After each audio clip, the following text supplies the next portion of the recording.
estar de volta aqui na cidade de Botucatu, nessa linda igreja. Quero louvar a Deus pela vida do pastor Juvelino. O senhor está sempre bonito, né, pastor? O senhor está parecendo um manequim de vitrine de shopping center, né? A missionária Creuza está aí? Cadê a missionária? Ela é bonitona também, hein? O senhor orou muito, né? Ela subiu o monte, desceu o monte. Deus abençoe vocês dois. Muito obrigado pelo carinho, viu, pastor?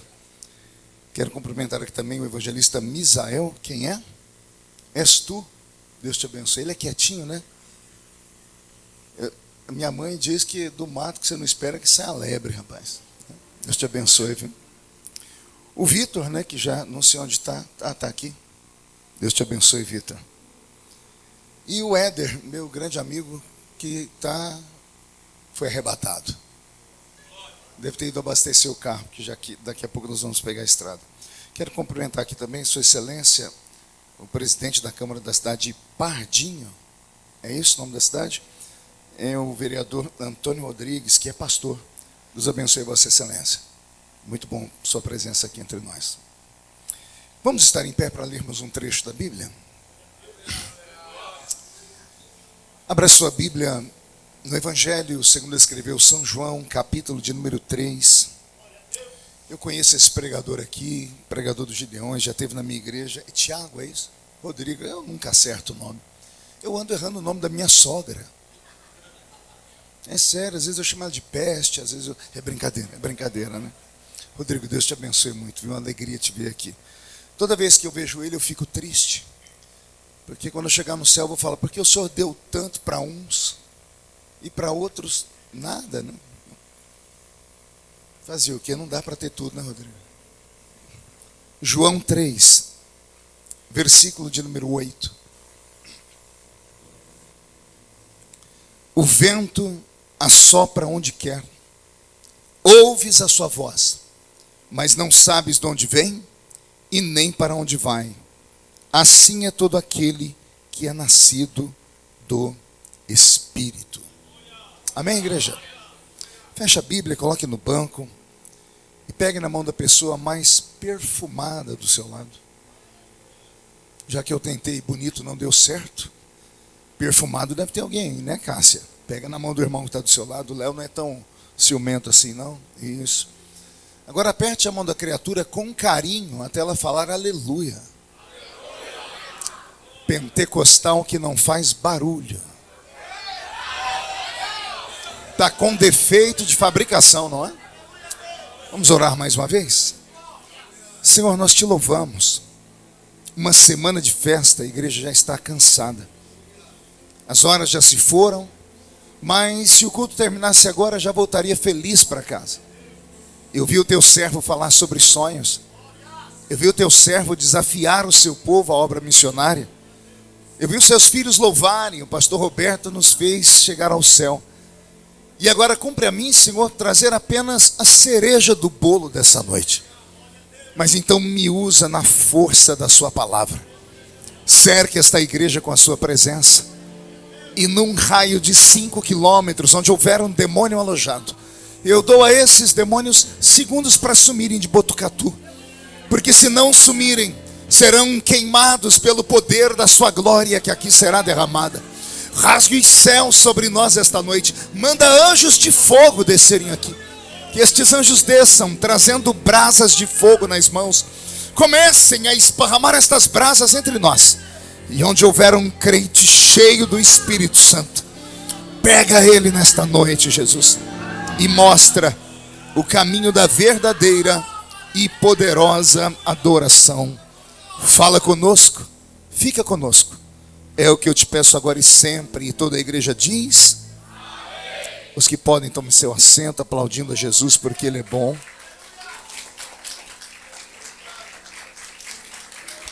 Glória a Deus. Eu vou fazer um pedido agora, é só um pedido, queria que os diáconos prestassem atenção. Durante a pregação, eu gostaria que os irmãos não distribuíssem água a mais, tá bom? Isso, assim evita de tomar a atenção das pessoas e eles se perderem no momento que Deus pode falar profundamente com a gente. Me acompanha no teclado o pastor Roberto Marinho, meu filho, está comigo há 15 anos. E é uma benção ter você, viu, Roberto? Eu só vou pedir, Roberto, o som do teclado ficar um pouquinho mais baixinho, é possível? Isso. E o Léo, que estava na bateria, cadê? Foi arrebatado. O músico não fica no culto mais não, né? Eu achei que antigamente, ele está tirando foto. Tá ali, mas foi tirar foto no meio da rua, o povo está aqui dentro, né? Espertinho, fica no culto. Coisa ruim. A gente só brinca com quem a gente ama, né? Tá o Léo ali, tá a Cássia aqui, que bom ver vocês, viu? Pois bem, o que eu vou pregar essa noite, talvez não vai ser aquilo que você queria ouvir, mas com certeza é aquilo que você precisa e vai ouvir. Já fui chamado de velho aqui umas 100 vezes que eu estou me sentindo Matusalém.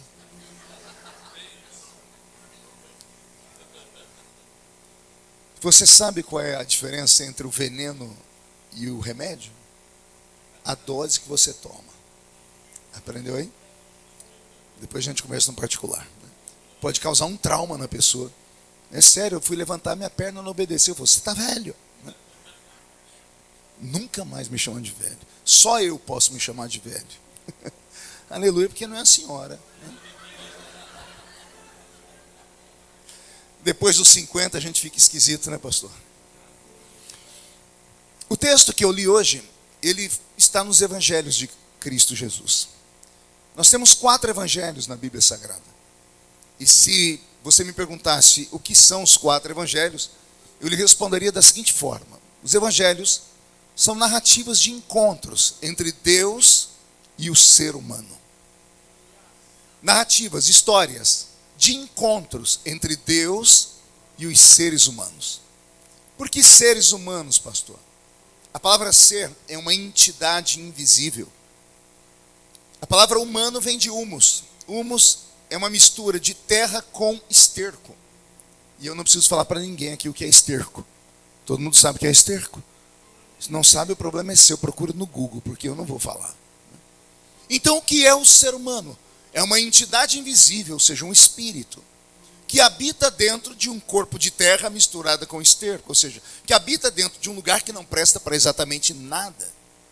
Por isso sempre digo que maldito é o homem ou a mulher que se estriba em cima da sua aparência, da sua beleza, do seu porte físico. Nesses 50 anos eu vi gente nascer linda e terminar deformada. E vi gente feia ficar bonita. Porque eu descobri que não existe gente feia, existe gente sem dinheiro. É sério. Não tem ninguém feio. Dá um dinheirinho para você ver. Gente, a Gretchen ficou bonita. Edita para eu não tomar outro processo, por favor. Por favor, tem piedade do pastor Marco, tá bom? Já tem processo demais, né? A gente fala muito. Pois bem, então a vida ela oscila. Os evangelhos são um ponto de interrogação do céu. Por quê, pastor? Porque Deus, no Velho Testamento, veio com toda a sua pompa e a sua glória sobre esse planeta, num único intuito: conquistar a raça humana. Deus os criou, nos colocou aqui, o diabo estragou a sua criação, e do Gênesis para frente, até Malaquias, vamos ver Deus Pai, o Criador, Yahvé, Jeová, descer das nuvens, sentado nas asas de um querubim. O Salmo de número 18 diz que ele sentava nas asas do querubim e voava nas asas do vento. Olha que coisa linda. Ele vinha no alto da montanha e ele falava e a montanha tremia. Ao punir o homem, ele punia com requintes de crueldade, fazia cair fogo na terra. A terra se abria e engolia os homens. Ele enviava seres angelicais para deixar os homens cegos. Ele queimava cidades. Não é que ele era cruel, ele queria chamar a atenção da raça humana, fazer amizade com a raça humana, ganhar a confiança da raça humana. E sabe como termina?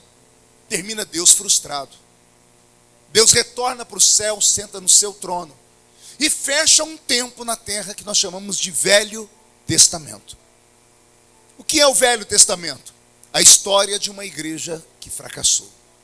Pastor, havia igreja no Velho Testamento? Sim, não com o termo igreja, porque a palavra igreja vem de um verbo grego, eclésia ou eclesia, e só temos isso no Novo Testamento. Mais interessante é o significado da palavra igreja, de eclésia: chamados para fora. Curiosamente, quando Deus quer começar uma nova história na terra antes de Malaquias, depois que o homem peca no Éden, se você for até a Torre de Babel, você vai ver que até a Torre de Babel Deus fala com a raça humana toda. Mas da Torre de Babel para frente, Deus vai na cidade de Ur dos Caldeus, na Mesopotâmia antiga, e vai entrar dentro de uma tenda e vai falar com um semita chamado Abrão. E a primeira conversa que Deus tem com Abrão é essa: Abrão, sai para fora. Sai da sua terra, sai da sua parentela. Ou seja, o termo igreja está ali intrínseco na vida de Abraão. De Abraão vem Isaac, de Isaac vem Jacó, de Jacó vem as 12 tribos que compuseram a nação de Israel. No Novo Testamento vem Jesus de Nazaré. Ele escolhe 12 dos 12, que são os pilares da nossa fé. A nossa fé é apostólica por isso, porque foi fundada na fé dos apóstolos. Com 12 nasceu a igreja do Velho Testamento, com 12 nasce a igreja do Novo também. Só que a igreja do Velho Testamento fracassou. Fracassou por quê? Porque eles se perderam, não entenderam Deus, não conseguiram se aproximar de Deus. E Deus parece ter perdido a paciência com a raça humana. E no livro de Malaquias, ele se tranca no céu. E por 400 anos, Deus fica sem falar com a raça humana. Há um interregno, uma separação de quase 500 anos. 400 anos que Deus não falou mais com a raça humana. Ele não mandou mais anjos na terra, não veio mais profetas sobre a terra. Aquela nuvem chamada Shekinah, que eu espero que ela desça aqui já já, para trazer a glória de Deus. Essa nuvem não se manifestou mais. Não há mais aparição de profetas, visões, não há profecias, não há prodígios, não há milagres. É como se Deus houvesse abandonado a raça humana. E eu, no meu entendimento em campo missionário, porque eu prego em congresso missionário desde sempre, sempre me lembro que eu pregava muito Isaías 6:8, texto áureo. Qual pregador aqui nunca pregou num congresso de missões usando o texto áureo? E agora, a quem enviarei? Quem há de ir por nós? Ao que respondeu o profeta: eis-me aqui, envia-me a mim. Ninguém conhece o texto? Então vou repetir. E agora, a quem enviarei? E quem há de ir por nós? Ao que respondi: eis-me aqui, envia-me. Preguei isso milhares de vezes, ao redor do planeta Terra, porque eu sempre fiz congressos missionários. Até que um dia o Espírito Santo falou ao meu coração: você prega bonitinho, a sua interpretação é interessante, a sua teologia é uma teologia pessoal, mas vamos aos fatos. E eu falei: quais? Isaías é apenas o porta-voz. Ele está aqui no momento de profunda epifania. O que é uma epifania? É quando o ser humano é tomado, possuído por algo sobrenatural. Ele tem uma visão, ele transcende esse planeta, essa terra, essa dimensão, e ele é elevado a outra. Isaías é apenas a voz. Ele empresta apenas as suas cordas vocais. Quem grita na boca dele é Deus. Deus abandonou o planeta Terra, entrou no céu, sentou no trono, olhou para a terra e deu um grito. Pergunte qual? E agora? A quem enviarei? E quem há de ir por nós? Houve silêncio por um tempo no céu. Porque se o próprio Deus veio e o homem não aceitou, agora esse próprio Deus está sentado no trono perguntando: se eu fui e não me receberam, a quem enviarei? Quem há de ir por nós? Então a boca de Isaías é tomada agora por Deus Filho, que se levanta à direita do Pai, um ancião de dias com cabelos brancos como a neve, olhos como tochas de fogo, pés reluzentes como latão que saíra da fornalha, roupa branca no corpo e um cinturão de ouro no peito. E da sua boca uma espada aguda de 2 fios em forma de som, dizendo: eis-me aqui, envia-me a mim. Aí pergunte assim para o seu irmão: por que ele veio? Qual a razão de Jesus ter descido na terra? Os crentes fizeram catecismo. Nosso catecismo é a escola bíblica dominical. Ele veio para perdoar os nossos pecados. Amém 3 vezes. Mas por que ele teve que vir? Já não havia perdão de pecados antes dele? Sim ou não? Havia. Tinha sangue de animais. Para cada pecado, e olha que naquela época tinha pecadinho e pecadão. No Novo Testamento não tem mais. Jesus equilibrou tudo. Mas no Velho Testamento, dependendo do pecado, você só levava uma flor de farinha na palma da mão, uma pombinha. E aumentando, você tinha que levar um cabritinho, daqui a pouco uma ovelha, um bode. Salomão, ao administrar o reino que o pai deixou para ele, tinha tanto pecado, incluindo porque o rei pecou, a nação toda pecou, que ele sacrificou 1000 bois. Havia perdão de pecados. Então por que Jesus veio aqui? Não foi só para perdoar os nossos pecados. Pergunte para mim, por quê, pastor? Ele veio tentar nos entender. Mas pastor, Deus nos criou sim, Ele nos criou na sua soberania. Mas tem coisas que Ele fez para nós que Ele nunca havia experimentado. Pergunte o quê? Deus nunca teve fome. E por que isso, pastor? Porque o homem, quando tem fome, ele abandona Deus. Que Deus é esse que deixa os meus filhos morrerem de fome? Quem me acompanha nas mídias sociais deve ter me visto há 2 semanas atrás. Eu estava no estado da Califórnia, na cidade de São Francisco, e eu parei na frente da casa daquele ator chamado Robin Williams. O irmão que estava comigo frequenta uma academia com o filho dele. Esse irmão é um pastor. O pastor foi falar com o filho do Robin Williams sobre Deus e disse: que Deus é esse que deixou meu pai se matar? Ele apostatou, não acredita em mais nada. Para entender por que o homem tem esse rompante, por que o homem desanima, por que o homem desiste, porque o ser humano às vezes chuta o pau da barraca, porque alguém às vezes dá um tiro no ouvido. Jesus teve que vir aqui experimentar a nossa vida. Perdoar pecados era o topo, mas até chegar no topo ele veio tentar nos entender. Deus nunca tinha tido sede. Deus nunca tinha sentido calor.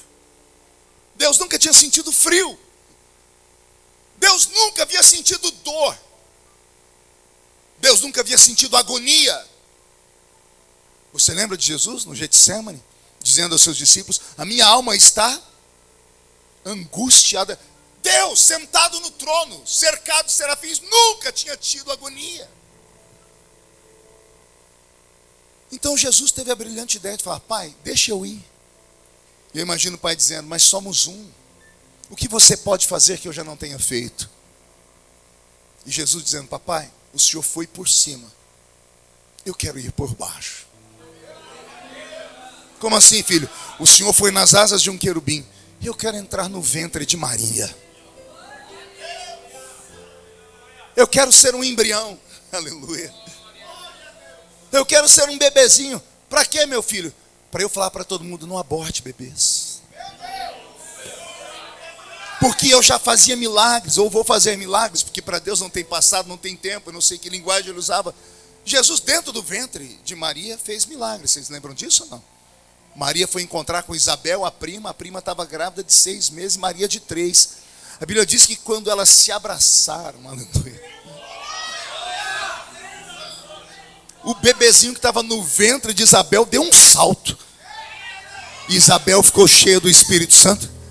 Veja só, se é possível um feto ficar cheio do Espírito Santo, nós não podemos abortar.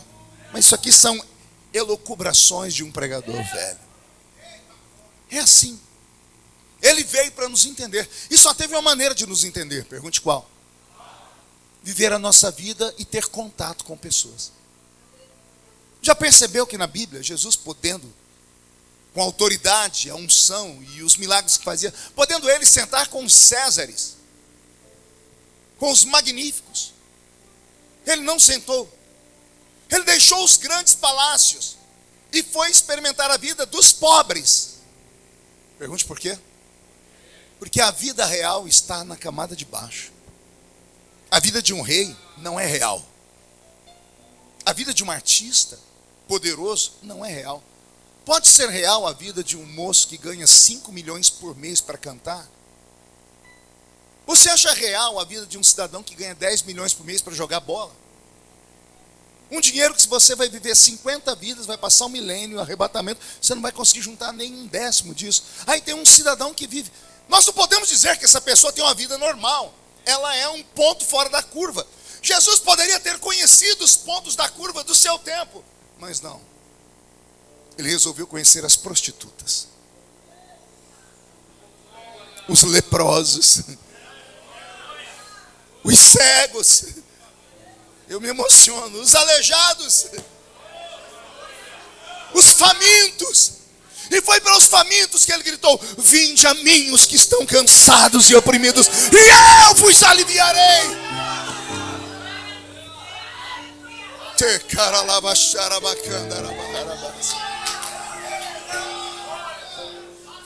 Minha barba ainda arrepia.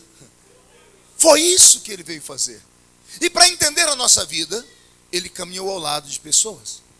E aqui no capítulo 3 do Evangelho de João, Jesus escolheu um cidadão.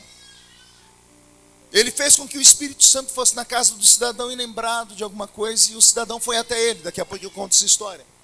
Interessante é que ele vai se reunir agora não com um jovem, não com um adolescente. Ele vai se reunir com um ancião. Ancião naquela época era alguém que já tinha 50. Se vivia pouco naquela época, não havia medicação como hoje, não havia hospitais. Então, as pessoas tinham uma expectativa de vida muito baixa. Por isso que as meninas com 13 anos já casavam. Maria foi desposada por José com 14 anos. Por quê? Porque era a expectativa de vida. Então, aos 50 anos, o homem já tinha vivido a vida. E eu posso falar com propriedade. Eu não podia pregar isso quando eu era jovem, mas agora eu posso. Roberto, mude a música e abaixa só mais um pouquinho o teclado. Olha só. Eu descobri que a vida é muito engraçada. Eu sempre tenho falado isso. A minha geração, ela não se preparou para envelhecer. A minha geração se preparou para o arrebatamento. A minha geração é a geração dos cabelos brancos, que aqui só tem eu, aquele ali na ponta, e esse aqui. O resto é tudo jovem nessa igreja. Então fica abusando no Grecinho 2000, dá isso. Né? Aqui nós temos duas gerações, a minha e a nova. A nossa geração cresceu dentro de cultos amedrontados. Sofrimos ataques terroristas na igreja. A gente tinha pesadelo de noite. O pastor falava: Jesus está voltando. Pastor, mas isso não é pesadelo. Não, porque o pastor falava: dependendo de como você estiver dormindo, você não vai para o céu. Se dormir só de cueca, e o arrebatamento vier, você está lascado. Eu tive um pastor que dizia assim: cuidado, tome banho rápido.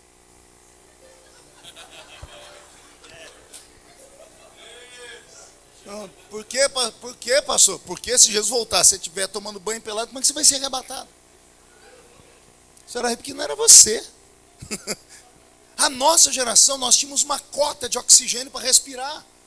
Se respirasse acima daquilo, a gente era excluído da igreja. Entendedores entenderão a minha metáfora aqui. Todo dia Jesus está voltando, e nós nos preparamos para o arrebatamento. Eu tive amigos que abandonaram a faculdade, porque o pastor dizia: se lá você vai desviar e Jesus está voltando, vai estudar para quê? Hoje esses mesmos amigos amaldiçoam o pastor, porque não tem emprego, não tem nada, não se prepararam intelectualmente. A nossa geração se preparou para o arrebatamento, nós não nos preparamos para envelhecer. E aí, eureka, envelhecemos. E eu, quando fiz 50 anos, tomei um susto. Porque eu já ouvi falar da crise dos 50, mas para mim era uma metáfora, era uma história. Achava que era conta da minha mulher, que é psicóloga, diz: o homem depois de 50, ele vira uma chave na cabeça dele. Isso é conversa de coaching. Aí eu fiz 50. O sangue de Jesus tem poder. Fui transportado do mundo dos sonhos para a realidade. Pergunte por quê? Eu descobri que eu tenho mais passado do que somar o presente e o futuro que vem. Tente lembrar alguém que viveu até os 100 anos aí no nosso tempo. É raro. Então, quando você chega aos 50, você viveu a metade da sua vida. Ou mais do que a metade da sua vida. O homem, quando chega aos 50, ele para de olhar para o para-brisa do carro. E ele fica arrumando o retrovisor. Até os 50, o homem só olha para frente. Não, eu quero conquistar, quero produzir, quero fazer, quero chegar, quero pregar nos Gideões, quero pregar no mundo, quero ser o Billy Graham da minha geração, quero ser tudo. Aí quando você chega nos 50, você olha para o retrovisor e diz assim: eita, o que eu deixei passar lá atrás? A gente começa a sentir falta do passado. A gente começa a sentir saudade daquilo que a gente não fez. consciência entra no nível de reflexão tão grande que você começa a repensar toda a sua trajetória. Aos 50, o céu e a terra começam a brigar por causa de nós. Só assim eu entendi o que Salomão disse em Eclesiastes 12:7. Quando o homem morre, há uma separação. O pó volta ao e o espírito. O pó volta ao pó. O que é o pó? Carne. E o que é o espírito? A nossa essência divina. Amém? Pois bem. Depois dos 50, começa a ter uma briga entre o céu e a terra. A terra, percebendo que vamos morrer, começa a nos chamar. O céu, percebendo que a gente vai sair logo, começa a nos chamar. O homem, depois dos 50, fica mais crente. Começa a ficar com medo de tudo. O jovem tem o ímpeto. Não, vamos fazer, vamos subir, vamos andar na montanha russa. O velho dirige a 20 por hora. Para em todo o semáforo. Por que será? A consciência entra em outro nível. E quando eu digo que a terra começa a chamar a gente, é literalmente. Depois de 50 cai tudo.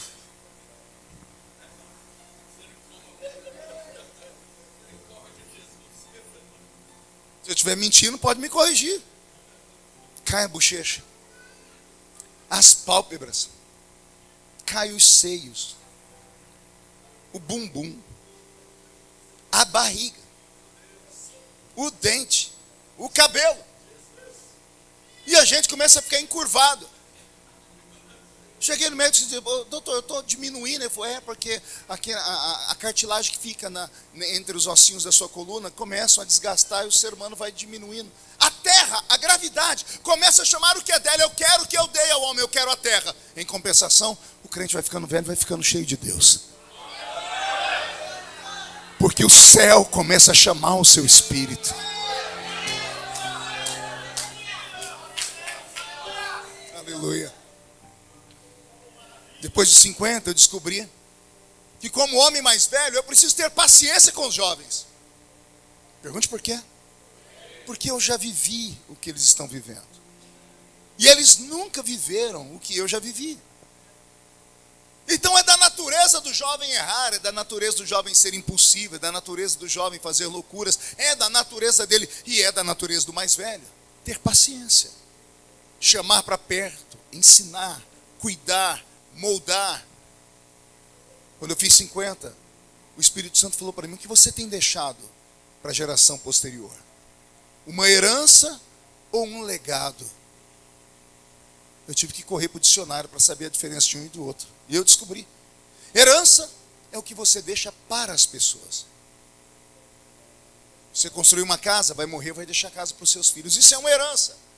Legado é o que você deixa dentro das pessoas. É o filho olhando para o caixão dizendo assim: quero ser igual ao meu pai. É a filha olhando para a mãe dizendo assim: quero ser igual à minha mãe. É alguém, eu mortinho lá dentro do caixão dizendo assim: houve um pregador que passou por aqui, tocou a minha vida. E eu descobri que o legado é muito mais importante do que a herança. Mas enquanto jovem, a gente só trabalha para construir a herança. Ah, se eu pudesse ter a cabeça que eu tenho hoje, quando eu tinha 19 anos. Ah, se eu pudesse voltar no tempo. Imagina se Deus te desse essa oportunidade, dizendo assim: vou te dar uma chance de você corrigir um erro da sua vida. Se falar que você não casava, eu te dou um cascudo na cabeça. Porque aí não tá casamento não está na esfera do erro, está na esfera da cruz. Tá? Cada um tome o seu e leve até o fim. Não tem jeito. Tá? Mas um erro, alguma coisa que te fez perder sono, que bloqueou os sentidos da sua vida, que te fez perder oportunidades, que te fez perder amizades, amigos, o que você faria? Mas a gente só começa a pensar nisso quando a gente chega nos 50. Visitei um amigo meu esses dias, sábado, Brito. O primeiro menino que entrou num carro comigo viajou. Eu tinha uma Brasilinha velha, que todo mundo conhece a história da minha Brasília. O Brito entrou dentro da minha Brasília e fez a primeira viagem comigo. Aí eu cheguei na casa do Brito, o Brito está cego. Quando ele ouviu a minha voz, ele começou a chorar. Ele disse: onde você está? Onde você está? Eu estou aqui. Eu abracei ele, fiquei chorando com ele uns 5 minutos. 20% do rim dele só funciona. Diabetes. A esposa sentada dizendo assim: pastor, está difícil. A vida real seria a vida que nós deveríamos pregar nos púlpitos da igreja.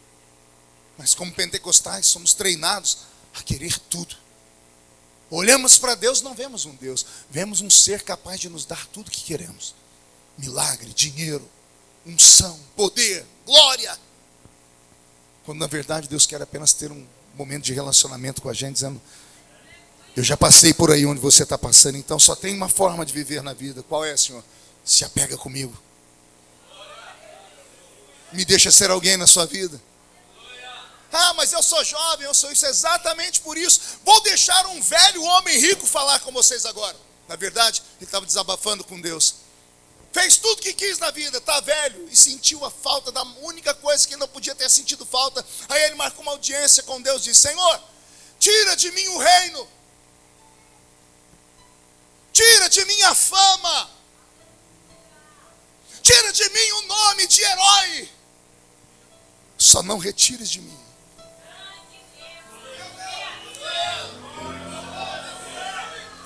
a sua presença. Só há uma razão de estarmos aqui. Essa é a presença que está entre nós esta noite. Adore a Jesus, aproveite agora.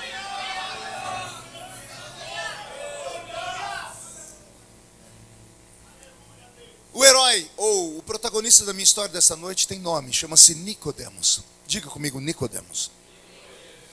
Nicodemos era um doutor da lei, membro do Sinédrio, um exegeta bíblico do seu tempo, um expositor bíblico do seu tempo.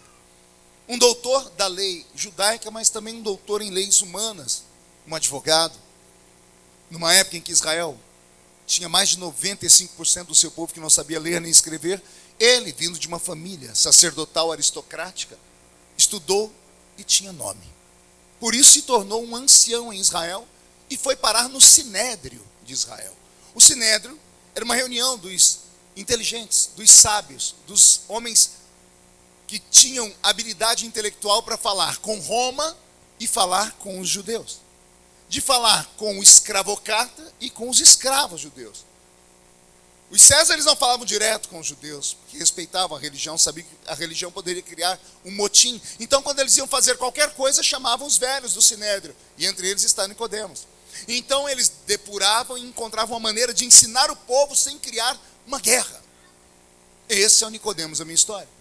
Nicodemos era o homem que andava pelas ruas de Israel usando uma estola sacerdotal branca, uma mitra na cabeça escrita santidade ao Senhor em ouro, em relevo, alto relevo.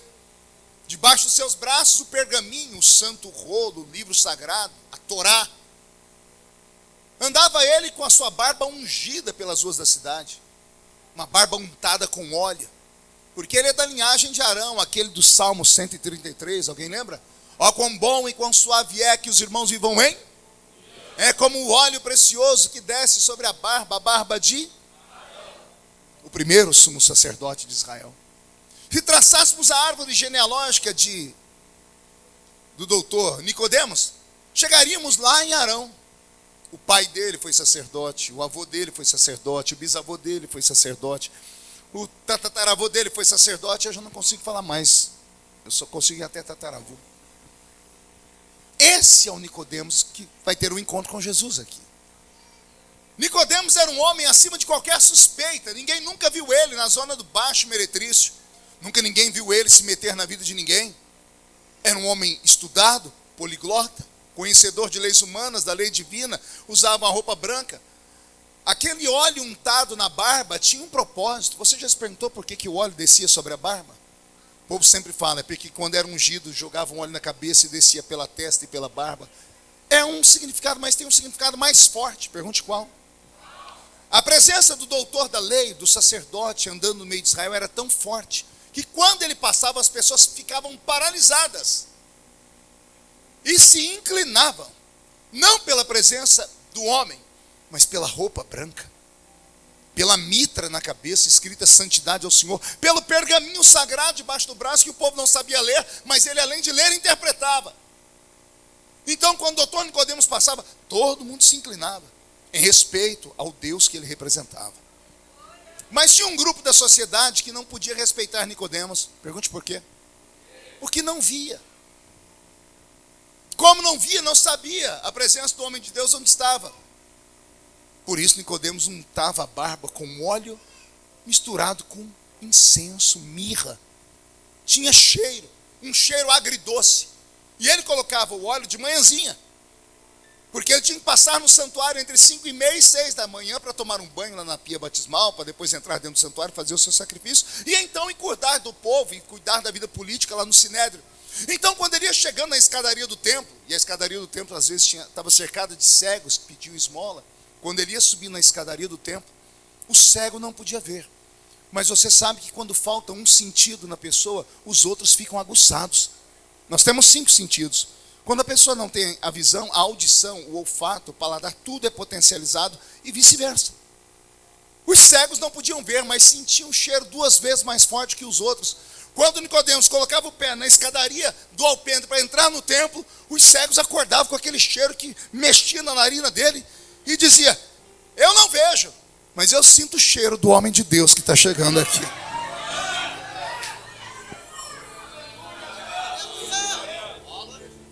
Nicodemos tinha cheiro de homem de Deus, tinha aparência de homem de Deus, tinha o livro do homem de Deus, tinha o nome, tinha a autoridade do homem de Deus. Ah, Nicodemos, ao andar pelas ruas de Israel, ele despertava 2 sentimentos em 2 grupos distintos da sociedade. Um era o grupo dos perfeitos. Tinha perfeito em Israel, pastor? Perfeito eram aqueles que tinham a vida abastada. Eram aqueles que tinham 4 refeições por dia. Eram aqueles que antes de dormir escutavam a vovó contar uma história de carochinha. Eram aqueles que conheciam o pai, a mãe, o avô. Isso era ser perfeito. E os outros? Os outros eram a escória da sociedade. Quem era a escória da sociedade? Doentes, prostitutas, miseráveis. E quem conhece a Bíblia Sagrada sabe como é que Israel tratava os seus. Um dia pegaram um doente e levaram para Jesus. Os discípulos de Jesus, cheios de preconceito, disseram: mestre, quem pecou para esse homem estar desse jeito? Foi ele ou os pais dele? Ainda bem que perguntaram. E Jesus respondeu: nem ele pecou, nem os seus pais pecaram. Isso aconteceu na vida dele para que o nome de Deus fosse nele glorificado. Mas para Israel, bastava você nascer sem um dedinho, manco de uma perna, que alguém dizia: ó, Deus está cobrando o pecado dos pais nos filhos até a 3ª e 4ª geração. Essas pessoas eram rejeitadas. A mulher não era prostituta porque queria.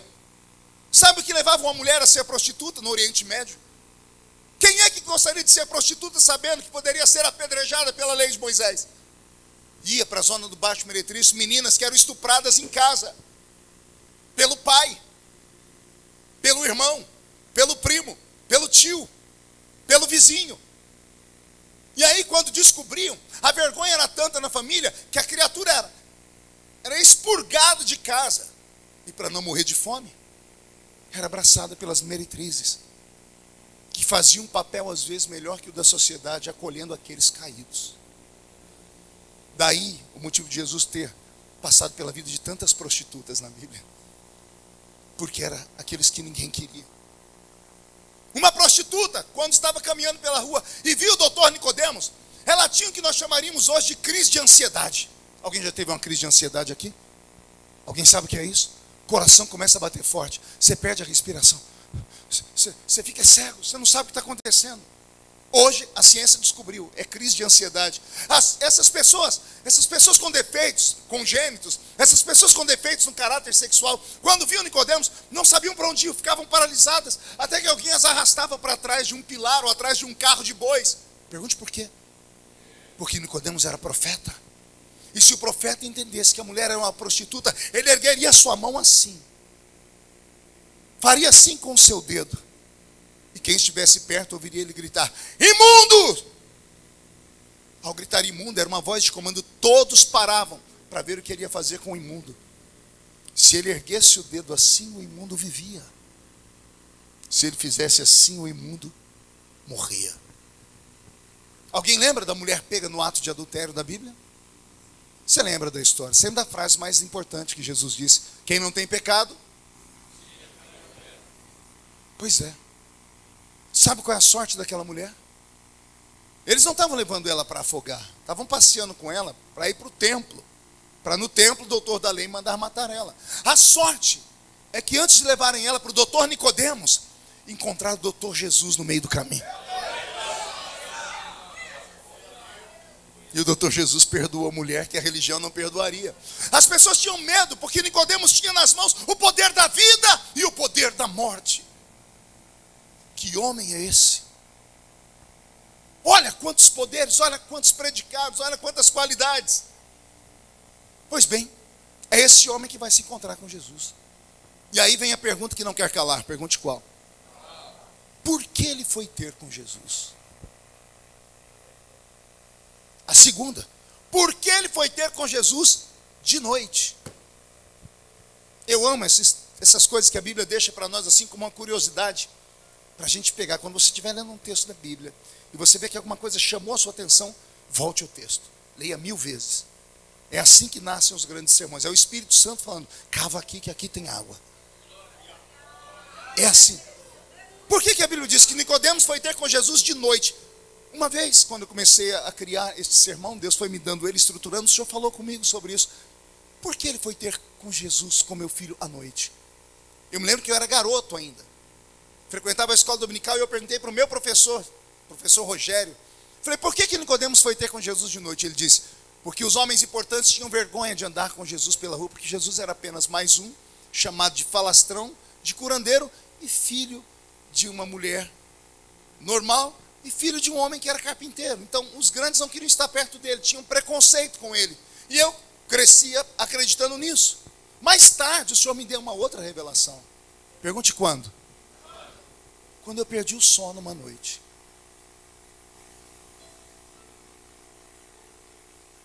Alguém já perdeu o sono aqui? Alguém já teve insônia aqui? Sério? Eu estou no meio de gente normal. Quem já perdeu o sono alguma vez na vida? Quem já teve insônia? Nicodemos foi ter com Jesus de noite por causa da insônia. Pergunte por quê? Andando na rua, ele era um general do exército de Deus. Podia matar ou dar vida, ensinava, falava com romanos, com todo mundo. Era o doutor da lei, era o advogado, era o homem santo. Aí ele entrava em casa, fechava a porta, ia para frente do espelho, pegava uma bacia com água e limpava a barba, tirava o óleo sagrado, tirava a mitra da cabeça, tirava a roupa branca, tirava o pergaminho, colocava num canto, e ele olhava, e ele via que ele era só um ser humano. Um espírito abarcado dentro de uma carcaça podre de carne. E pior, pergunte o que é pior. Crises. Não financeira. Crise de identidade. Nicodemos ensinava sobre o céu, mas não tinha certeza de ir para ele. Se você sentasse com ele, ele era capaz de contar para você a história do Velho Testamento inteiro, todos os patriarcas, os profetas. Ele podia falar sobre geografia bíblica, ele podia falar sobre interpretação. Ele falava sobre o Deus Yahvé do Velho Testamento. Ele era capaz de falar todos os nomes de Deus, do grande Deus deles no Velho Testamento. Jeová Shammah, Jeová Rafá, Jeová Nissi, Sidkeno. Todos os nomes, explicar um a um. Mas ele nunca tinha tido um encontro com esse Deus.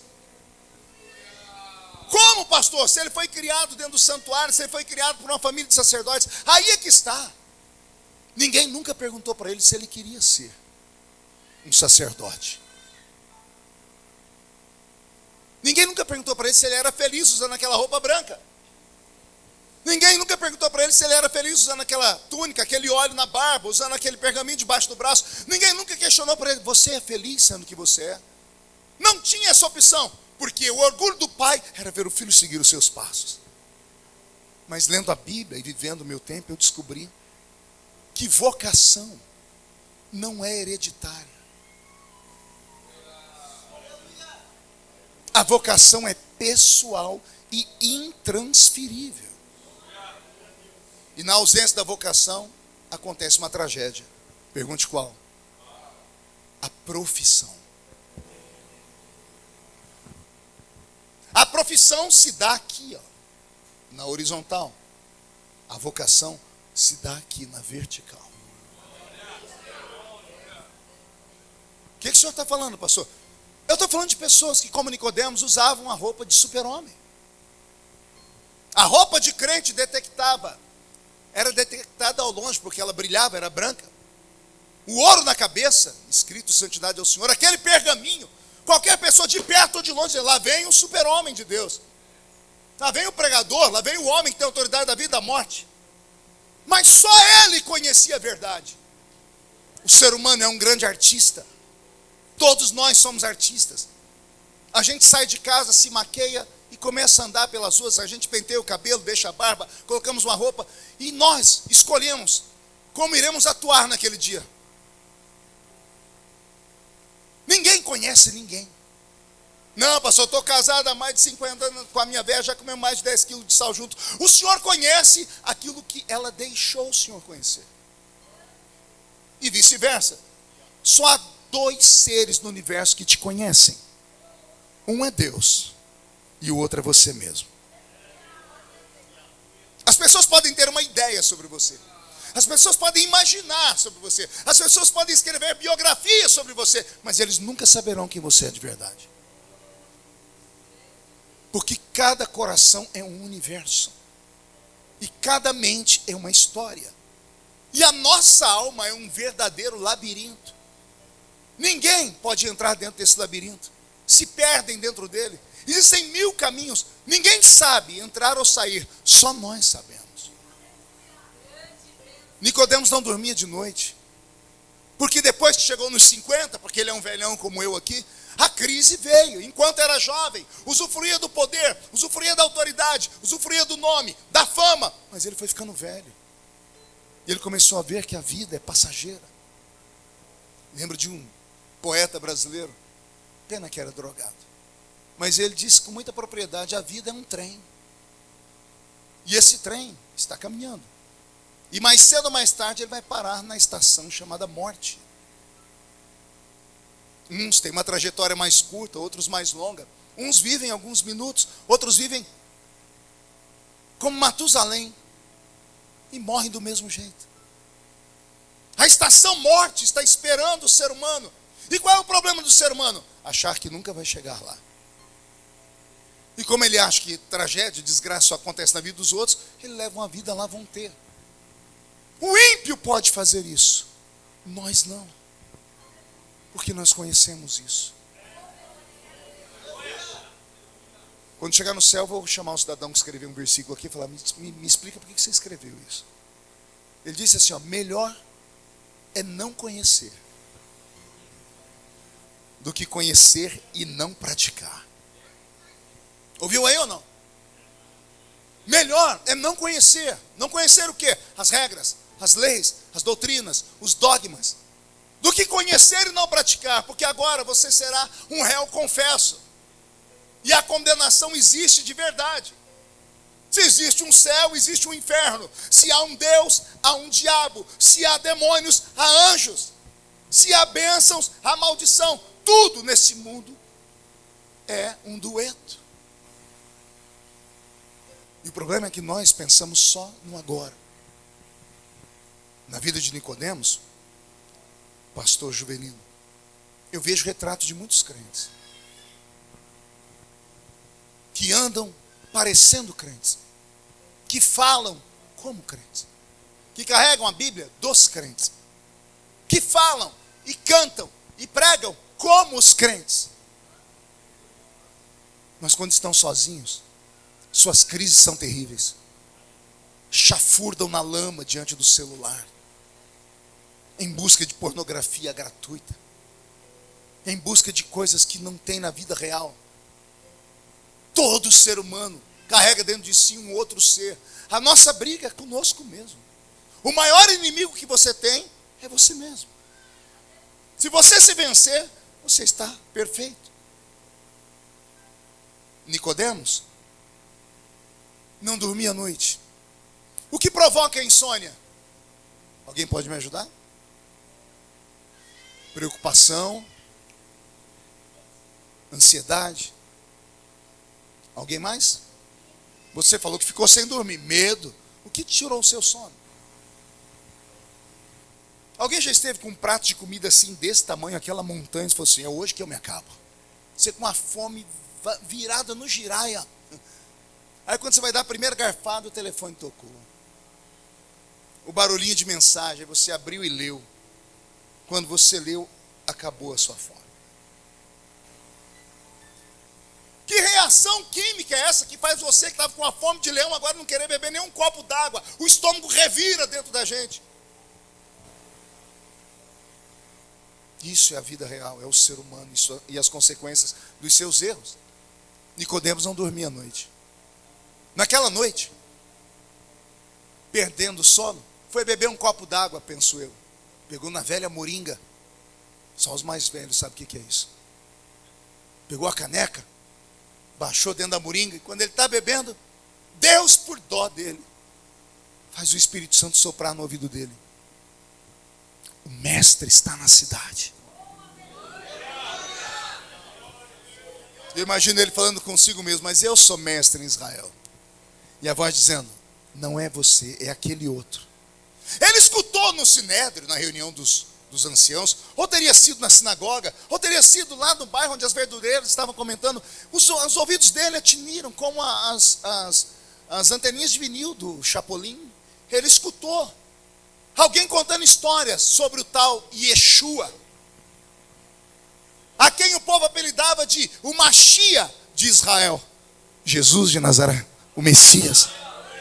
Ele ficou ouvindo os testemunhos das pessoas falando: ele cura. Nicodemos dizendo: eu conheço um monte de curandeiro. Ele ressuscitou. Eu conheço um monte de gente que já ressuscitou gente por aí. Ele abriu os olhos do cego. É raro, mas eu já vi também. Porque ele, homem vivido 50 anos na religião, já viu de tudo. Nada disso tocou ele. Mas uma palavra acertou ele como uma flecha. Pergunte qual. Ele ouviu alguém dizer assim: dizem que ele perdoa pecados.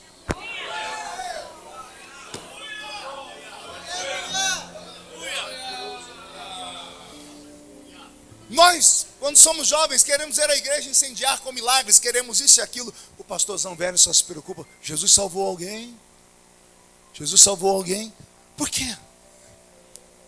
Porque a maturidade nos faz entender que só há um propósito na cura, só há um propósito no milagre: é alguém conhecer Jesus de verdade. Aí os seus conceitos e valores começam a mudar, o pêndulo começa a mudar, a roda começa a girar, e você começa a perceber que às vezes o nosso culto é uma fantasia, enquanto a vida real está lá fora. A vida real não está aqui dentro, porque daqui eu olho para vocês e eu penso que estou pregando para anjos. Tem gente ali que só falta um auréola na cabeça, está assistindo o culto assim, ó. Sabe aquele anjinho barroco? É sério. Eu não tenho dom de visão, eu não tenho dom de discernimento de espírito. Para mim, todo mundo aqui é anjo e vai para o céu. Para mim. Mas hoje você resolveu se fantasiar assim. Mas e quando você sai por aquela porta? E quando você entra na sua casa? E quando você entra no seu trabalho, na faculdade, na escola, com seus amigos? E quando você está com aquelas pessoas mais íntimas, sentado num restaurante? Ou sabe Deus por onde você caminha? E aí, cansado de uma vida sacra, santa, você libera os seus instintos mais primitivos. E o velho homem, a velha mulher insiste em chutar a tumba. Me deixa ressuscitar, me deixa sair. E como a Bíblia diz que a esperança demorada enfraquece o coração, olha você aí, crente com 20, 30 anos de casa, e não dá mais um glória a Deus. Eu te acusaria, como fiz muito tempo da minha vida, mas hoje, velho, eu entendo você. Tem dia que não dá para dar glória a Deus, nem querendo. Tem dia para a gente que é difícil.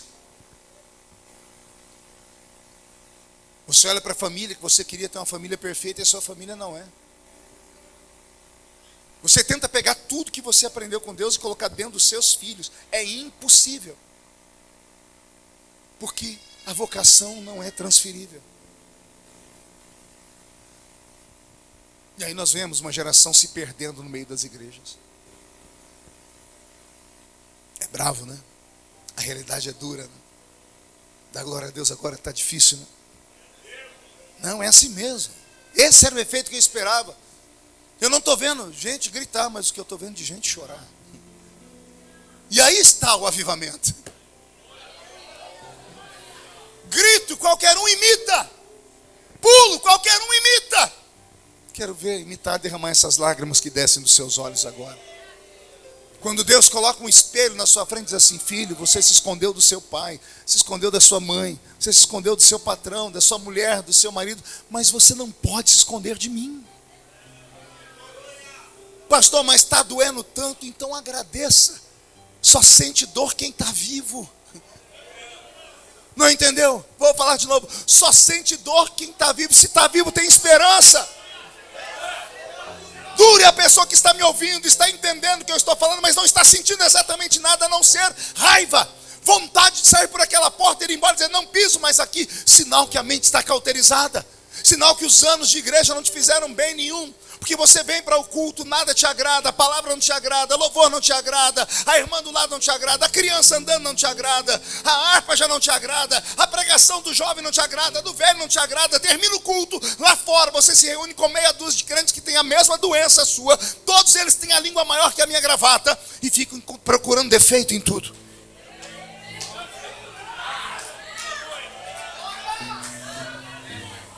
Você tem cara de crente, tem roupa de crente, tem tudo de crente, só não tem mais uma coisa: a essência, a sensibilidade, a presença. E Ele te ama, por isso que Ele está falando com você. Alguém pode dar uma glória a Deus por essa palavra?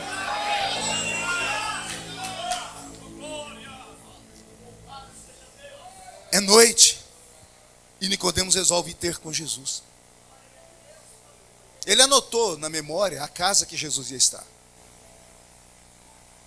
Ele não saiu de qualquer jeito andando pela rua. Afinal de contas, ele era o doutor da lei.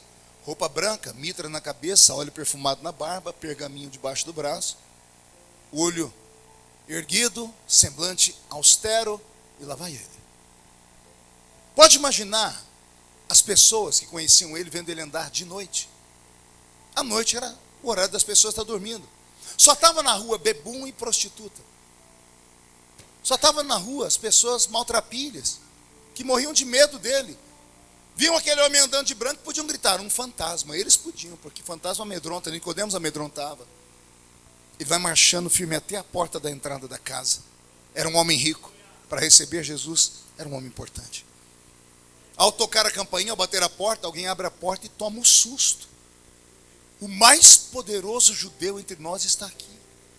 Nicodemos, advogado, doutor da lei, exegeta bíblico, homem que fala com Roma na vida pública.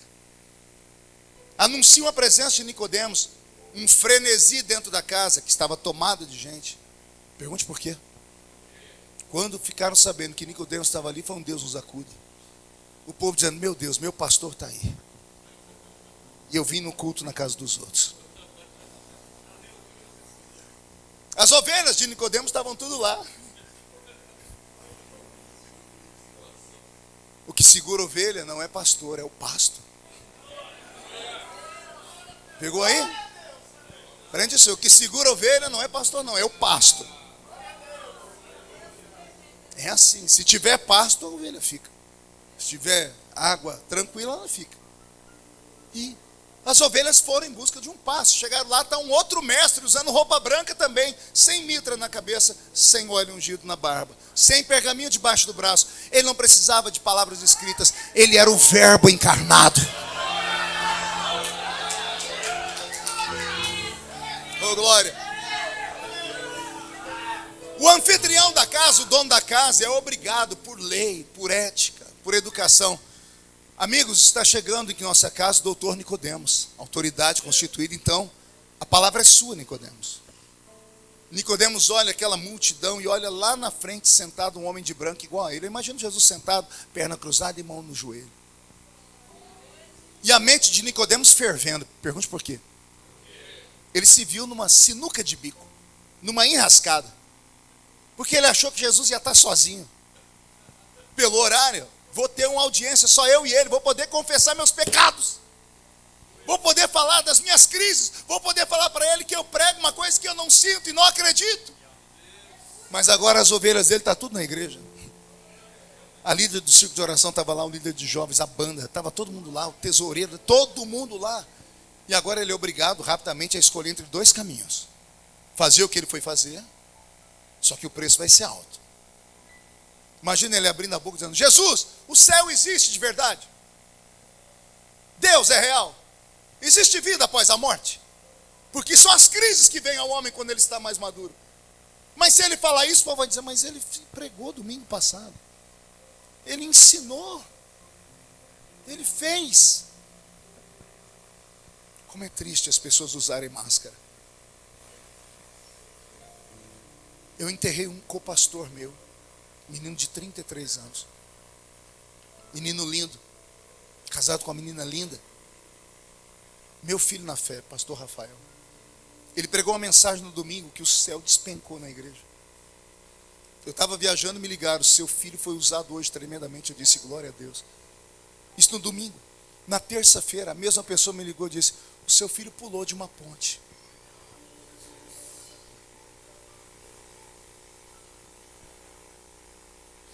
Quem vê cara não vê coração.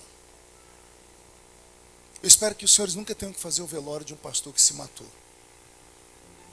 Não desejo para ninguém. Você está no primeiro culto pós-tragédia, a igreja entupida de gente. Uma semana só passou, 7 dias. E as pessoas querem uma resposta. Ele pregou semana passada e se matou. Se o pastor faz isso, e a gente? No velório eu olhava para o caixão dele, eu surtei. Eu comecei a conversar com ele dentro da cabeça. É claro que ele não respondia, estava morto. Mas eu ficava olhando para ele dizendo assim: por que você não me procurou? O que leva uma pessoa a se matar? É uma dor tão terrível. A pessoa não quer se matar, ela quer matar a dor que ela está sentindo. Ela não vê alívio. Mas às vezes nós pastores falamos: vamos conversar com quem? Vamos contar para quem a nossa vida? Quem vai entender? As pessoas olham para a gente, esperam que o céu fale através de nós em todo culto. A vida de vocês é dura, imagina a minha. Todo lugar que eu estou, eu sou obrigado a pregar. Eu chego escondido às vezes para ouvir uma pregação, alguém me vê, me bota no púlpito para pregar. Sabe o que eu faço? Eu escuto pregações, coloco para alimentar a minha alma, porque todo lugar que eu estou, todo mundo quer me ouvir pregar. É uma glória, isso é uma honra. Mas eu também sou um ser humano. Eu li a vez uma história de um pastor, que ele disse que a esposa dele morreu, e o filhinho dele chorando no quarto foi até ele e falou: papai, posso dormir com o senhor? Ele falou: pode. Na cama o filhinho chorando, ele disse: papai, o senhor pode me abraçar? Posso. O pai abraçou ele, e o filho chorou e dormiu. Aí o pai disse, que era um pastor, virou para um lado e disse: papai do céu, o senhor pode me abraçar? Porque eu não tenho ninguém para me abraçar. Existem momentos da vida que é assim, é a gente, só a gente. Então viver não é fácil, viver é uma aventura. Só vive os fortes. Fracos não conseguem viver. Fracos trocam certo pelo errado. Quando você vê esses meninos e essas meninas trocando de sexo, trocando de cabeça, é tudo gente que carrega aqui dentro uma dor, uma angústia tão grande, que eles verteram tudo isso em cima daquilo. Eles acham que aquilo é o sentido da vida, quando na verdade eles estão em busca do sentido da vida. Nicodemos tem que escolher rápido. Se eu falar para ele o que eu vim fazer, eu vou perder tudo. Vou perder o nome, a fama, o ministério, o dinheiro, a profissão. Mas corro o risco de ganhar a paz. Sim ou não? Ou eu posso ignorá-lo e mostrar aquilo que eu sei fazer, porque eu sou um profissional de púlpito. Eu sei pregar. Se fosse você, o que você escolheria? Mostrar quem você era? Ou você teria coragem de falar para Jesus: eu preciso de paz? Quem aqui diria para Jesus: eu prefiro a paz? Quem preferiria a paz aqui? Com todo respeito, não minta. Não minta. É por isso que é o nosso problema, nós julgamos as pessoas. Se coloque no lugar dele. É a única fonte de renda que você tem. Você construir um nome. Você vai virar no dia seguinte escândalo. As pessoas vão te ignorar. Você vai perder o dinheiro, vai perder tudo. Você ainda iria querer a paz? Nicodemos pegou o caminho que nós pegaríamos. Ignorou tudo e disse: eu sei que tu és mestre vindo da parte de Deus, porque ninguém pode fazer os sinais que tu fazes se Deus não for com ele. Foi isso que aconteceu lá. O povo começou a dar glória a Deus. Aí o povo começou a falar: esse é o meu pastor. Esse é o líder da mocidade. Esse é o pregador. Eu vim aqui para ver. Esse é o cara. Ó, fica vendo. Quer deixar um pregador feliz, você começar a dar glória a Deus. Ele inverte. Você não viu o Vitor aqui? O Vitor só faltou voar aqui dentro. Vocês davam glória a Deus, ele queria o céu. Porque isso empolga o pregador. O povo está quase voando. E o pregador empolgado prega muito melhor. Pode imaginar Nicodemos dizendo assim: vou dar um pouquinho de aula de teologia para esse povo. Eu conheço a sua história, Nazareno. Eu li sobre ti em Gênesis, Êxodo, Levítico, Números, Deuteronômio, Josué, Juízes, Ruth, Samuel, Reis, Crônicas, Esdras, Neemias, Esther, Jó, Salmos, Provérbios, Eclesiastes, Cântaro, Isaías, Jeremias, Lamentações, Ezequiel, Daniel, Joel, Obadias, Naum, Miqueias. Eu já li sobre ti. O povo faz assim: uau, não é homem, é uma enciclopédia. Porque o povo gosta de ver gente falar bonito. O povo gosta de ver gente que tem presença de palco. O ser humano precisa disso. Nicodemos mais uma vez enganou a multidão que está dando glória a Deus. E ele todo feliz. A única pessoa que ele não tocou estava sentada lá na última cadeira. Jesus não deu glória a Deus. Jesus não deu aleluia. Nicodemos terminou. O anfitrião da casa diz assim: ouvimos o mestre Nicodemos, vamos ouvir agora o mestre Yeshua. Aí o mestre Yeshua se levanta, imaginação minha, vai andando até o mestre Nicodemos e fica cara a cara com ele. Encontro de titãs.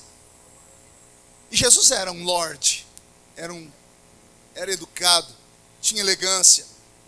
Eu imagino Jesus dizendo assim para ele: eu estou espantado. Onde você estudou?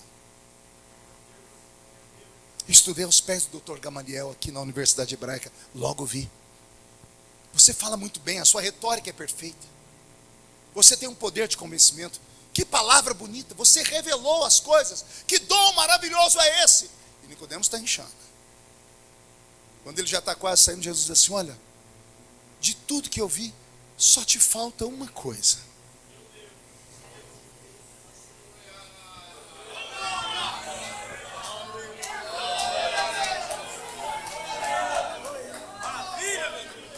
Quer matar um pregador do coração, um pastor, alguém que pregou à noite, e fala assim: a mensagem foi boa, mas esse mais desequilibra a gente. Eu lembro do jovenzinho ainda pregando, terminou o culto, a igreja virada, porque a maioria dos crentes não conhece Bíblia, mas sempre tem um chato.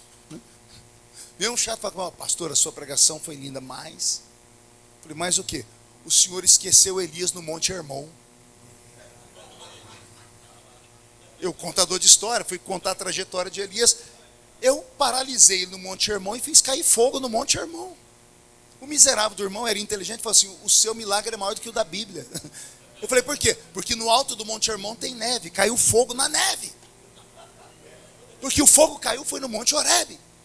Mas eu esqueci o Elias lá. Então toda vez que eu termino de pregar, eu digo: ó, sua pregação foi bonita, mas já me dá desarranjo intestinal. Eu falei: o que eu errei dessa vez? Imagina Nicodemos, depois de vários elogios, Jesus dizendo assim: olha, foi lindo, mas... Nicodemos dizendo: será que eu errei? Será que eu falei que a madeira que Moisés jogou na água para tirar o veneno e adoçar, eu errei o nome da planta? Será que eu errei a geografia do monte, do vale do Armagedon? Será que é o que vem na cabeça do pregador? E Jesus diz assim: só te falta uma coisa. Você precisa nascer de novo.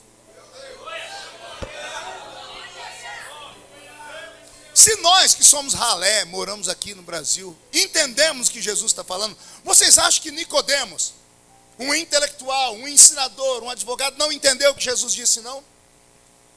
Só que Nicodemos era tão bom de gogó que ele tentou transformar aquela reunião num stand-up. Ele contou uma piadinha. Pergunte qual? Ô, Jesus, pode um homem velho entrar na barriga da sua mãe e nascer de novo? O povo está rindo. Eu imagino o povo rachando o bico de rir. Está vendo? Está tirando Jesus aí. Está vendo? Deixou. Se fosse hoje, faria um meme, colocariam assim: Tramontina, corte rápido. Porque Jesus falou, você tem que nascer de novo. Ele diz, pode porventura um homem velho entrar na barriga de sua mãe e nascer? Corte rápido, Tramontina. Mas Jesus não estava brincando. Ele não tinha tempo para brincar. Ele veio para entender a raça humana. Ele encontrou um ser humano. E ele está tentando entender por que aquele ser humano se veste de santo, sendo um desgraçado.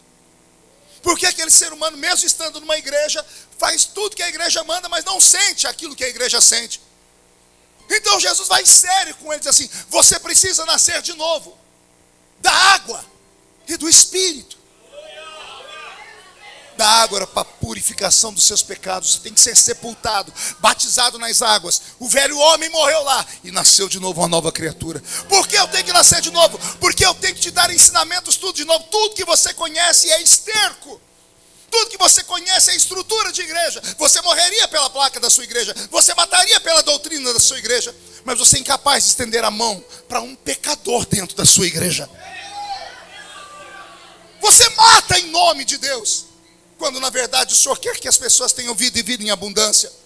Então você tem que nascer de novo da água. Aí Jesus apela, tem que nascer de novo do Espírito. Espírito é mente, mente é psique, psique é intelecto. Jesus está dizendo assim, eu tenho que dar um delete no seu cérebro. Eu tenho que tirar todo o ranço religioso da sua cabeça. Eu tenho que tirar de dentro de você toda a lavagem cerebral que te fizeram, todos os conceitos e valores errados que plantaram dentro de você, para eu poder te usar de novo. E essa é a história do Dr. Nicodemos. Espero que você nunca esqueça ela. E como eu sei que Deus não fala com quem está ausente, tem alguns Nicodemos aqui entre nós.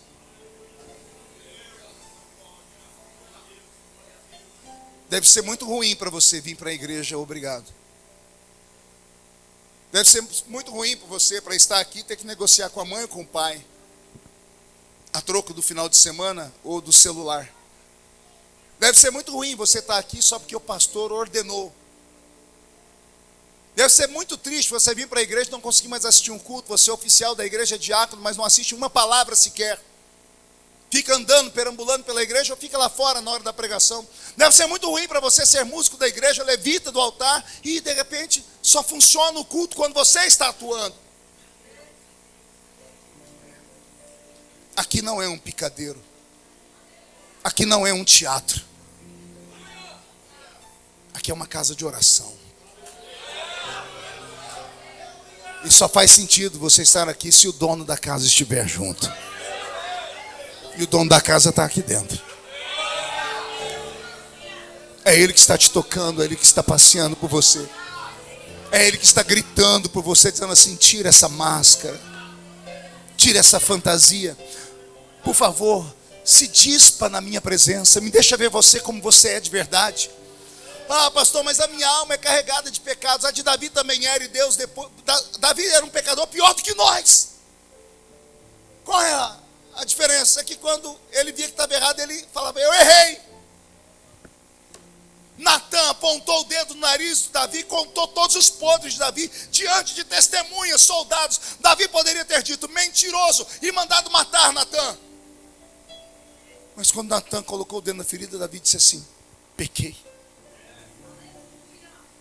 Davi está chegando em Jerusalém depois de contar o povo. Ele viu um anjo com a espada apontada. Ele parou o cavalo e disse, onde eu estou? O senhor está aqui na eira. Quem é o dono daquela terra? É Araúna, Davi, o rei. Foi lá na casa do homem e disse assim, eu sou rei, eu quero comprar a sua terra. O homem da casa, não, escolhe a terra, escolhe tudo que o senhor quer. Não, jamais darei ao meu senhor sacrifício que não me tenha custado nada. Quanto é, eu vou pagar, eu tenho que pagar alguma coisa. E a oração de Davi fez o anjo recuar com a espada. Davi é o único homem do mundo que Deus disse assim, ó, você pecou e vai pagar o preço. Eu só vou te dar o direito de você escolher. Você quer cair na mão dos homens? Ou você quer cair na minha mão? Davi disse, na sua, porque na sua tem misericórdia. O homem era podre, ele mandou matar o marido de uma mulher para ficar com ela, adulterou com ela. E você vai ver que Deus nunca tirou da lápide dele. Davi, um homem segundo o meu coração. Como Deus coloca um título num homem, sabendo que ele vai cometer tantas atrocidades assim? Coração quebrantado. Reconhecer que é um lixo. Entrar aqui dentro e não ficar observando a vida dos outros. Não ficar escolhendo, como se aqui fosse um restaurante, você pudesse escolher o cardápio. Aqui não é o que você quer, é o que Ele quer. Enquanto você não entender isso, o culto vai perder o sentido para você. Você vai ficar pulando de igreja em igreja, em busca da igreja perfeita, e nunca vai encontrar. Porque a essência não está nas quatro paredes, está dentro de você.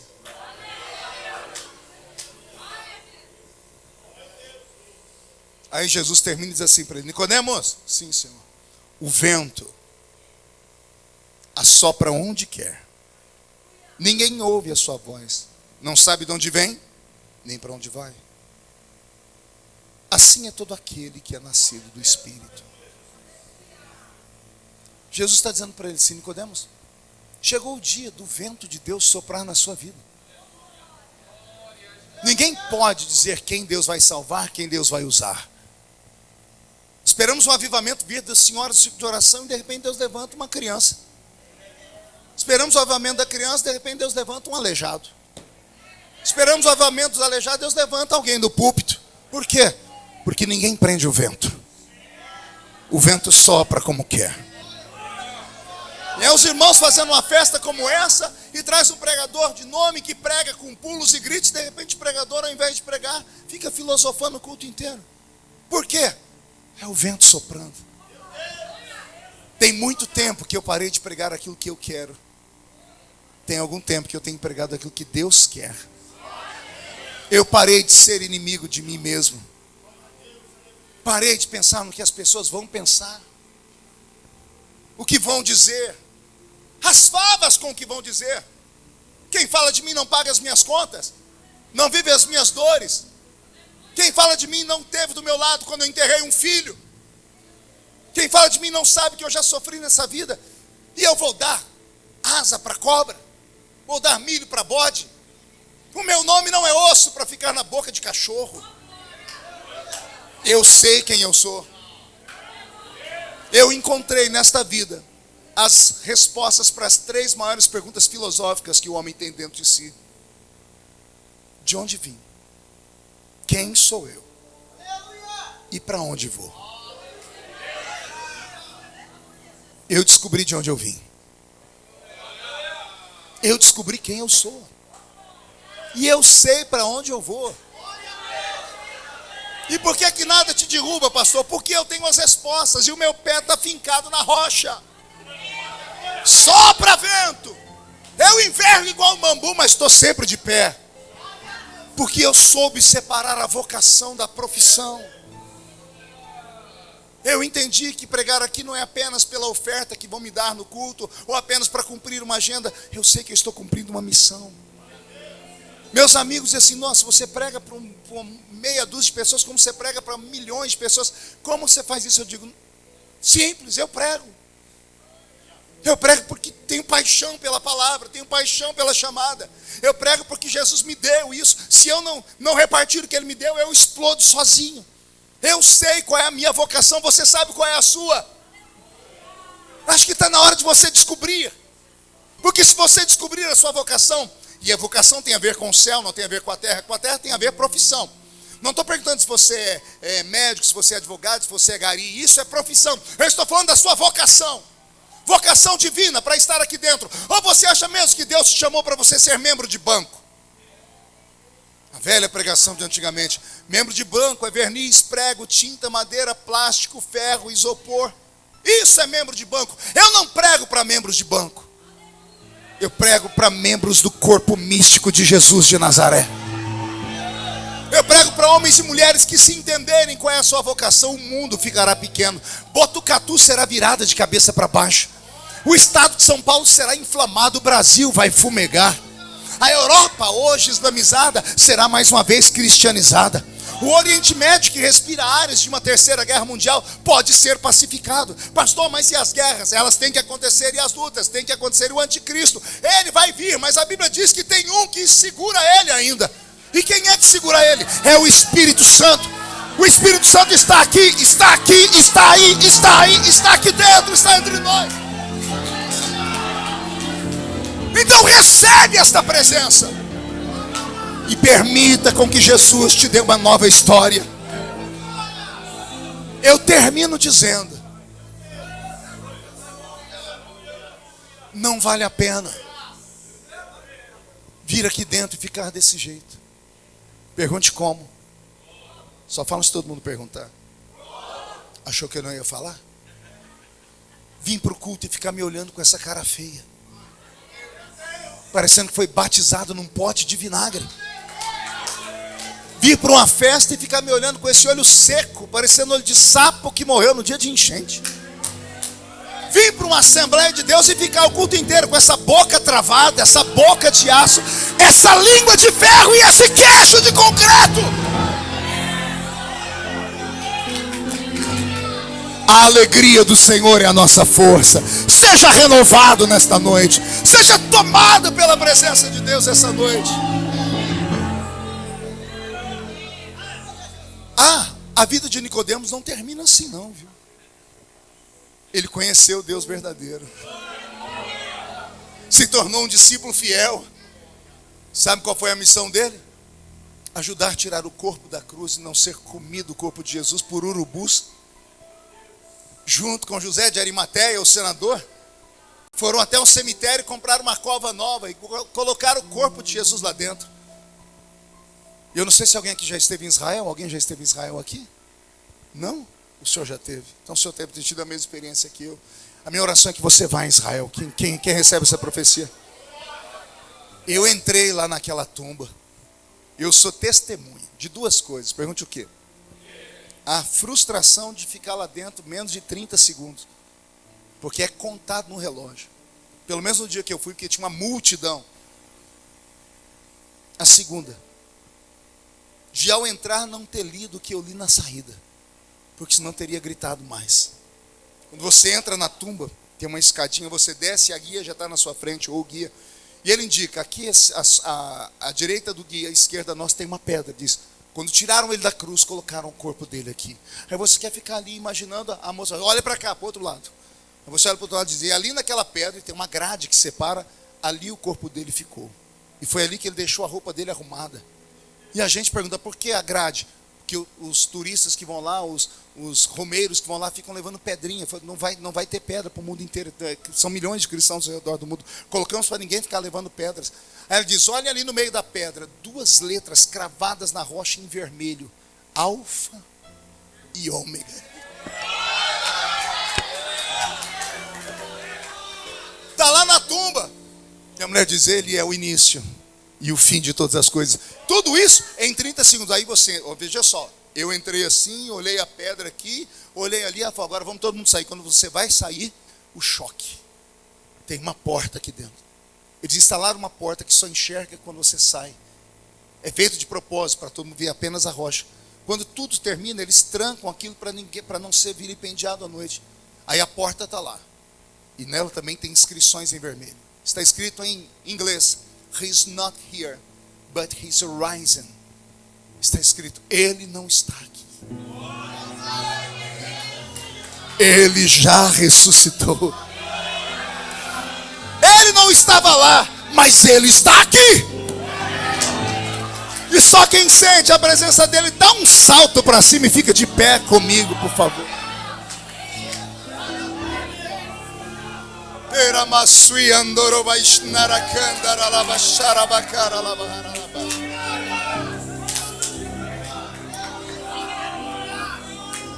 Eu vou pedir para todos inclinarem a cabeça e me dê mais uns minutinhos. Eu não posso terminar essa reunião sem fazer aquilo que, como velho pregador, eu preciso fazer, que é um convite. Ah, pastor, mas e se ninguém vir? Como eu disse, já passei do tempo de me preocupar com o que as pessoas pensam. Eu quero cumprir minha missão. Eu só vou pedir que todos fechem os olhos, para não constranger caso venha alguém. Será que tem alguém aqui dentro que há muito tempo vem sentindo um peso em servir a Deus? Alguém que tem coragem de dizer a si mesmo: eu sinto falta de quando eu era mais crente. Alguém que estando aqui dentro tem coragem de dizer: pastor, eu já fui melhor. Alguém que tem coragem de dizer assim: pastor, eu estou na igreja, já fui batizado, fiz tudo, mas eu não entendo e não sinto o que todo mundo sente. Será que tem alguém que tem coragem de dizer assim: pastor, eu queria voltar a fumegar. Eu queria que Jeová Jiré, o Deus da providência, mais uma vez provesse para mim o cordeiro. Se você se sente assim, eu te faço um convite. Vira aqui perto de mim no altar, para eu orar pela sua vida. O senhor está chamando crente, não crente ou desviado, pastor? Nenhum dos três grupos. Eu estou chamando gente que precisa de ajuda. Pode chorar, filho. Aqui é lugar disso. Só ele tem essa coragem?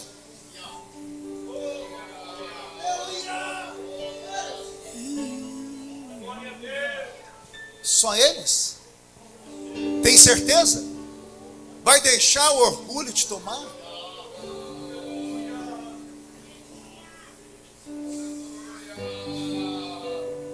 Vai sair aqui apenas dizendo: nossa, que palavra bonita? Não vai mesmo deixar Jesus fazer o que Ele tem para fazer na sua vida? Ele te quer de novo. Ele sente saudades do ponto de encontro que vocês tinham às 3 da manhã, todas as madrugadas. Ele sente falta de te dar sonhos proféticos, de te dar palavras ungidas. Jesus e o Espírito Santo sentem falta de você nos cultos de oração. O Senhor sente falta de ouvir a sua voz no cântico. Você está paralisado no tempo. Isso não tem a ver com o ministério, com ser crente ou não ser crente. Isso tem a ver com quem já teve um dia intimidade com Deus e perdeu.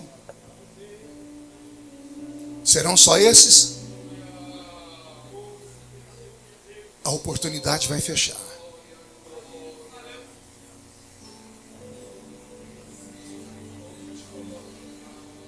A porta vai fechar.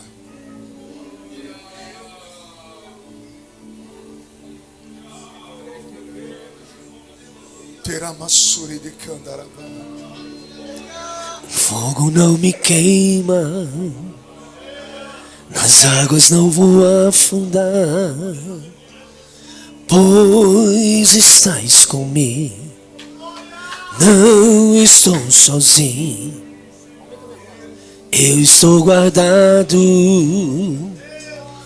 no esconderijo, não estou sozinho, tu estás comigo. Temer porque se eu estou guardado por quem nunca perdeu batalha, seu nome é Jeová Jiré, irás prover de novo. Eu creio em ti,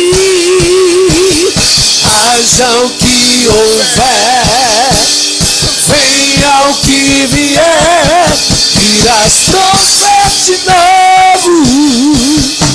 Eu creio em ti, eu não vivo do que vejo, vivo do que creio, irás prover de novo.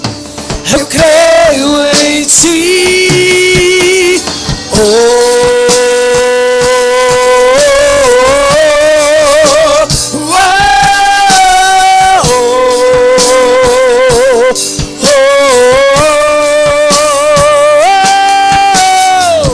A tempestade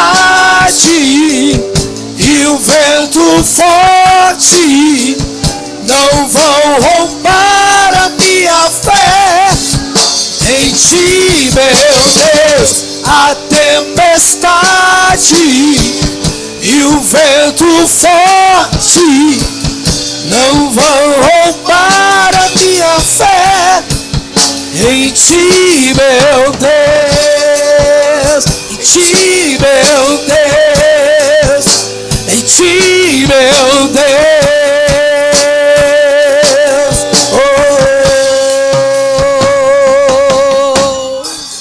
Temer porque se eu estou guardado por quem nunca perdeu batalha, seu nome é Jeová Jireh. Irás prover de novo, eu creio em ti. Nós oramos nesse momento, Senhor. O Senhor está na casa. Essas vidas que vieram à frente do altar são vidas corajosas. São homens e mulheres que estão se derramando, estão dizendo: me ajuda. O grito dos seus filhos, Pai, é esse: socorro, Deus. Socorre, Senhor. Interfere agora, Senhor. Libera um decreto nessa noite, Senhor. Muda o cativeiro nesta noite, Senhor.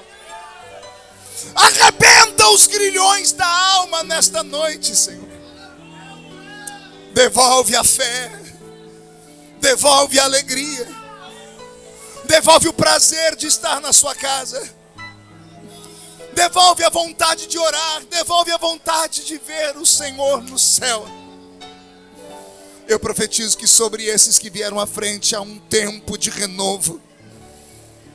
E até o fim do ano o Senhor fará algo extraordinário na vida deles. Em nome de Jesus. Os que estão ajoelhados, eu peço que fiquem de pé. E todos os que estão de pé, eu peço que levantem a mão direita aberta para o céu. E de olhos fechados, repitam a minha oração. Digam: em nome de Jesus, todos os demônios que roubaram a minha fé, as minhas experiências, que me enfraqueceram, que deixaram tragédias como lixo no meu caminho, que roubaram meus projetos, meus planos, eu ordeno. Não estou pedindo, eu estou ordenando. Venham para a palma da minha mão. Agora, feche a sua mão com autoridade.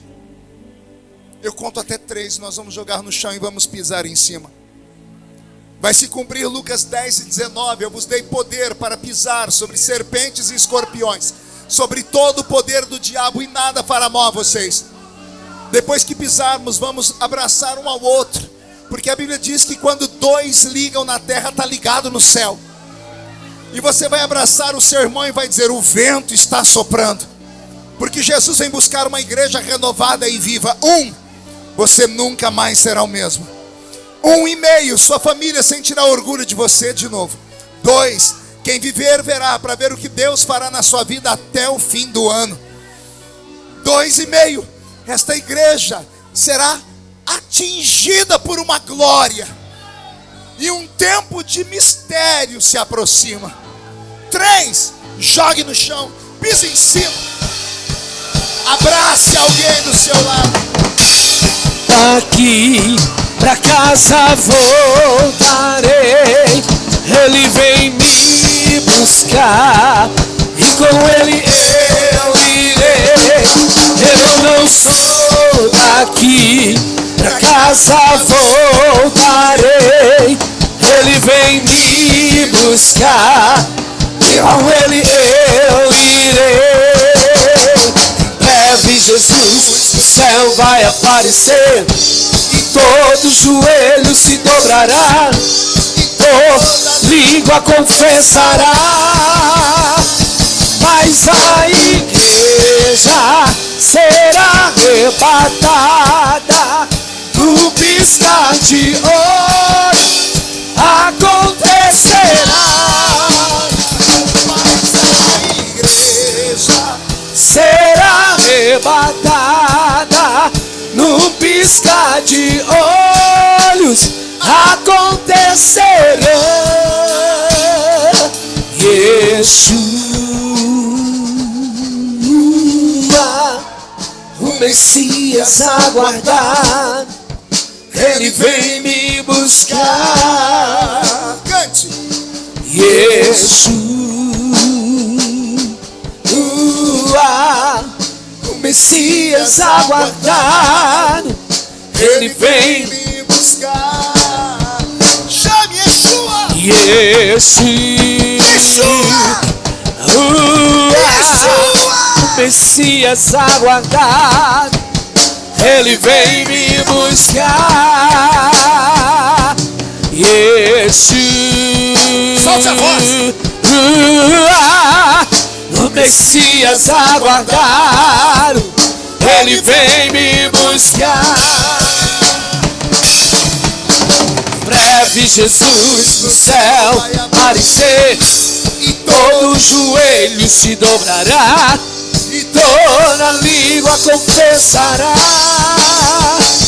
Mas a igreja será arrebatada no piscar de olhos, acontecerá.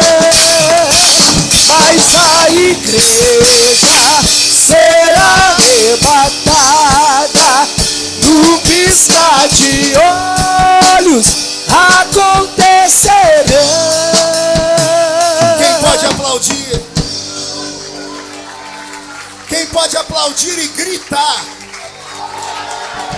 Quem pode aplaudir, gritar e dar um pulo para cima? Então, para terminar para cima, sai da frente, Satanás! Estamos em guerra!